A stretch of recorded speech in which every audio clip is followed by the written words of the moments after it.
तो प्रधानमंत्री मोदी को आपने सुना किस तरीके से ब्रिक्स की उपलब्धियों का जिक्र किया, ब्रिक्स स्टार्टअप का जिक्र प्रधानमंत्री की तरफ से किया गया। इसके साथ ही आतंकवाद और उस पर दोहरे रवैये को पूरी तरीके से नकारा है प्रधानमंत्री मोदी ने। कैसे व्यापार बढ़ाना होगा, ब्रिक्स के स्टार्टअप के साथ मझोले उद्योगों पर फोकस करना होगा, स्वास्थ्य के क्षेत्र में किस तरीके से आगे बढ़ना होगा और गति शक्ति पोर्टल का भी जिक्र प्रधानमंत्री की तरफ से किया गया है। और इसी बीच में ये इस वक्त चल रहा है प्लेनरी सेशन, जिसमें मोदी इस वक्त कह रहे थे, तमाम बातों का जिक्र कर रहे थे। पिछले 2 दशक का जिक्र किया जब ब्रिक्स ने कई उपलब्धियां हासिल की हैं और स्वास्थ्य सुरक्षा में भारत का अहम योगदान रहा है, यह भी प्रधानमंत्री ने कहा।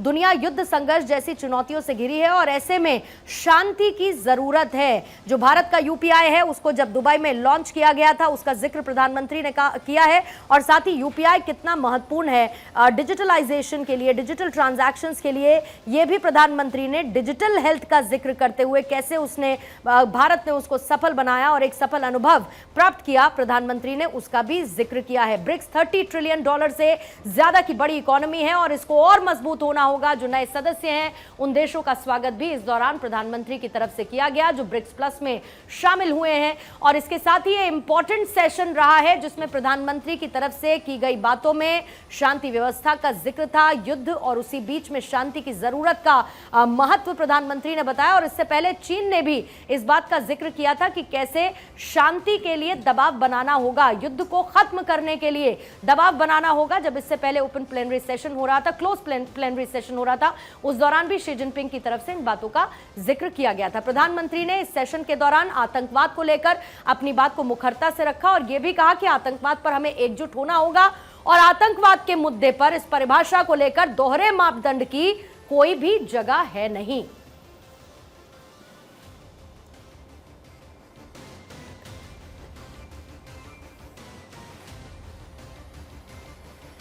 इसके साथ ग्रीन एनर्जी पर मिलकर काम करना होगा, एक पौधा मां के नाम का भी जिक्र प्रधानमंत्री की तरफ से किया गया। आपको याद होगा विदेश मंत्री ने भी उसका आगाज पाकिस्तान में किया था जब वो एससीओ समिट में शामिल होने के लिए पहुंचे थे और वहां पर भी एक पौधा उनकी तरफ से लगाया गया था। ये वो इनिशिएटिव है जो कि भारत ग्रीन हरित क्रांति के लिए उस उद्देश्य से लगातार आगे बढ़ा रहा है और भारत में भी इसको आगे बढ़ाया गया है और अन्य देशों में भी इसको हम आगे बढ़ते हुए देख रहे हैं। जैसे कि मैंने विदेश मंत्री एस जयशंकर का भी जिक्र किया और प्रधानमंत्री मोदी ने भी इस मंच से ये कहा है कि किस तरीके से हरित क्रांति के लिए हमें आगे बढ़ना होगा और पूरी दुनिया को एक साथ आना होगा। लेकिन सबसे इंपॉर्टेंट आतंकवाद और युद्ध, ये 2 ऐसी चीजें रही हैं जिसका जिक्र प्रधानमंत्री ने किया है और साथ ही युद्ध को खत्म करने के लिए शांति का महत्वपूर्ण योगदान है, इसका भी जिक्र प्रधानमंत्री ने किया है। वहां पर मौजूद तमाम राष्ट्राध्यक्ष प्रधानमंत्री की इन बातों को सुन रहे थे और किस तरीके से पूरी दुनिया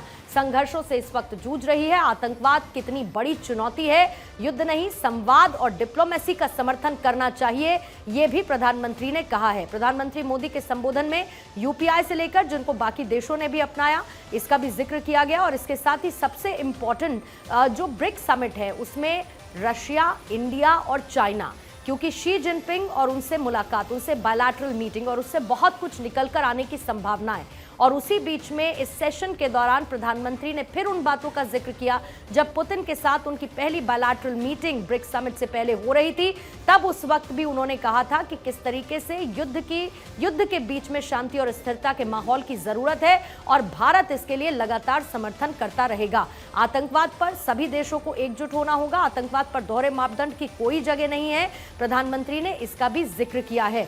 ब्रिक्स समिट से बहुत सारी बातें निकलकर सामने आई हैं। एक और बात टेरर फंडिंग को लेकर, टेरर फंडिंग से मजबूती से लड़ना होगा, यह भी प्रधानमंत्री ने कहा और इसका सीधा सीधा संदेश जाहिर है कि एक देश को है और वो देश जो कि आतंकवाद को पालता पोसता है। टेरर फंडिंग और उस फंडिंग के होने से आतंकवाद जैसे अलग अलग देशों में फैल रहा है और वो देश उससे जूझ रहे हैं, इससे कैसे ब्रिक्स के देश साथ मिलकर लड़ें, प्रधानमंत्री ने इस दौरान इसका भी जिक्र किया है। न्यूज रूम सीधा चलते हैं, पॉलिटिकल एडिटर अदिति नागर शर्मा इस वक्त हमारे साथ जुड़ चुकी हैं। अदिति, प्रधानमंत्री के ब्रीफ पॉइंट्स, इंपॉर्टेंट पॉइंट्स इस संबोधन के दौरान क्या रहे, मैं चाहूंगी उनका आप जरूर जिक्र करें और एक बार फिर से प्रधानमंत्री ने आतंकवाद पर दोहरा रवैया और युद्ध नहीं बल्कि शांति और डिप्लोमेसी और बातचीत का जिक्र प्रधानमंत्री ने एक बार फिर से किया है। बिल्कुल, और हर मंच पर बार बार ये बात कहते हुए आज भारत ने कई चीजें प्रूव कर दी है जिसका हम जिक्र करेंगे।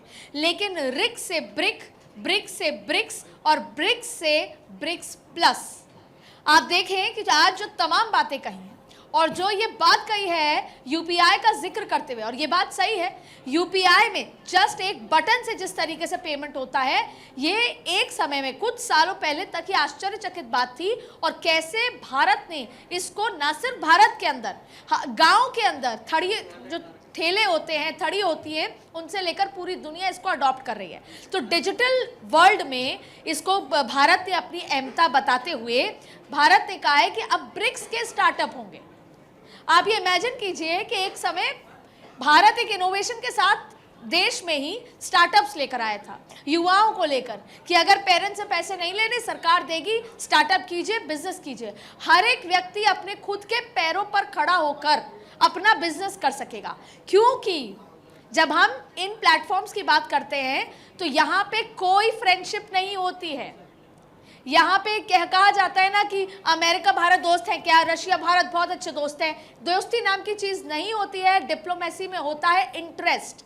अगर आपका इंटरेस्ट कन्वर्ज कर रहा है तो आप दोस्त हैं, वरना आप दोस्त नहीं हैं। और अब शायद चाइना का इंटरेस्ट कन्वर्ज कर रहा है, वो क्यों कर रहा है बात करेंगे। लेकिन फिलहाल प्रधानमंत्री नरेंद्र मोदी ने ये स्टार्टअप शुरू होने की बात, आतंकवाद की बात, और यहाँ पे कुछ दिनों पहले ही चाइना को पाकिस्तान में भी ये कहा था कि आप हमारे जो अपनी विस्तारवादी सोच से आप हर्ट कर रहे हैं हमारी संप्रभुता पर, आप ऐसे ब्रीच नहीं कर सकते हैं, तब भी कहा था। और यहाँ एक बार फिर ये टेररिज्म को लेकर, क्योंकि सही मायने में युद्ध से पूरी दुनिया त्रस्त है, टेररिज्म से पूरी दुनिया त्रस्त है। और इसके साथ साथ बिजनेस मॉडल को, दरअसल देखिए अगर हम ब्रिक्स की बात करें तो सबसे पहले रिक आया था जो पश्चिमी देश थे, और इसका एक कॉन्सेप्ट यही था पूर्णिमा कि जो विकासशील देश हैं वो अगर एक साथ मिल जाते हैं तो इकोनॉमी फोरम पे पश्चिम देश जो एडवांस्ड इकोनॉमी है, जो ऑलरेडी डेवलप्ड है, उनको चुनौती दे सकते हैं। इसी थॉट के साथ सबसे पहले रशिया, इंडिया, चाइना, रिक आया था। फिर ब्राजील आ गया तो वो ब्रिक हुआ, फिर साउथ अफ्रीका आया तो वो ब्रिक्स हुआ, फिर 2023 में 5 देश जुड़े तो वो ब्रिक्स प्लस हुआ, और अब इस बार 16वें सेशन में 40 देशों को न्योता गया है। आप इमेजिन कीजिए जिस तरीके से ब्रिक्स का अपनी योजनाएं होंगी, ब्रिक्स देशों के साथ, इस ब्रिक्स के साथ जो देश जुड़ेंगे उनमें ये योजनाएं लागू होंगी। आप इमेजिन कीजिए, अभी तो ये आंकड़े बहुत छोटे हैं अगर हम G7 के लिहाज से, लेकिन जो आज प्रधानमंत्री ने कहा या जो अब इस प्लेनरी सेशन में पूरा डिस्कस होगा, अगर उसका 30% धरातल पे लागू हो गया, इंडिया चाइना की वार्ता सक्सेसफुल हुई, तो आप सोचिए जो सबसे बड़ा सवाल था ब्रिक्स की एकजुटता पर, आज वो खत्म हो जाएगा क्योंकि G7 एकजुट है। अब बात आती है इकोनॉमिक बराबरी की, वो कैसे पूरी होगी। ब्रिक्स में 2 सबसे बड़े ऐसे देश हैं जिनकी आबादी सबसे ज्यादा है, China, Bharat. Business point of view से आज चाइना घुटने पे बिजनेस की वजह से आया है, $100 अरब का घाटा। और सबसे अच्छी बात है कि सवाल है कि क्या इस बातचीत के बाद टिकटॉक पर बैन हट जाएगा भारत से, क्योंकि टिकटॉक ने इतना बड़ा रेवेन्यू चाइना को दिया था भारत से। तो अब $100 अरब में आप 25 पाकिस्तान खरीद सकते हैं, तो चाइना वो अफोर्ड नहीं कर सकता है। उसके अलावा भी हम बात करेंगे डिप्लोमेटिकली। तो बात है लेकिन क्योंकि आपने चीन का जिक्र किया आदित्य, मुझे लगता है कि चीन पर चर्चा के लिए ज्यादा ऑन एयर टाइम की जरूरत है, क्योंकि चीन बहुत सेंटर में है। चीन इस रिक का, जिसका आपने जिक्र किया, फाउंडिंग मेंबर भी है। भारत, रशिया, और कैसे रशिया भारत का दोस्त है, और चीन पर क्या उस तरीके से विश्वास किया जा सकता है जो बातें हो रही है, या चीन जिस तरफ भारत की तरफ हाथों को आगे बढ़ाता हुआ नजर आ रहा है। एक छोटा सा ब्रेक आदित्य फिलहाल यहां पर लेना होगा, मैं फौरन लौटूंगी आपके पास।